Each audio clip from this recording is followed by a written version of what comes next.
ാകാം. അങ്ങനെ പല മേഖലകളിൽ നമ്മൾ നന്മ ചെയ്തു കഴിയുമ്പോഴാണ് നമ്മൾ ബഹുമാനിക്കപ്പെടുന്നവരായി മാറുന്നത്.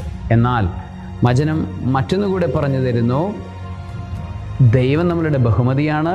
ആ ബഹുമതിയിലേക്ക് നമ്മളെ എത്തിക്കുന്ന കൃപയും അവിടെ നിന്ന് തന്നെ ആണ്. ഞാൻ വഴിയും സത്യവും ജീവനുമാണ് എന്ന് ഈശോ പറയുന്നത് പോലെ തന്നെയാണ് സങ്കീർത്തകൻ നമ്മളെ ഇപ്പോൾ ഓർമ്മപ്പെടുത്തുന്നത്. അവിടുന്ന് എൻ്റെ കൃപയാണ്, കൃപയുടെ വഴി.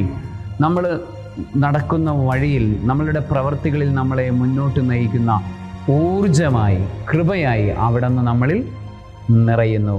സർവശക്തനായ ദൈവം, പിതാവും പുത്രനും പരിശുദ്ധാത്മാവും അവിടുത്തെ കൃപയുടെ വഴി കൊണ്ടും ബഹുമാനത്തിൻ്റെ ഇരിപ്പിടങ്ങൾ കൊണ്ടും നിങ്ങളെല്ലാവരെയും അനുഗ്രഹിക്കുമാറാകട്ടെ. ആമേൻ.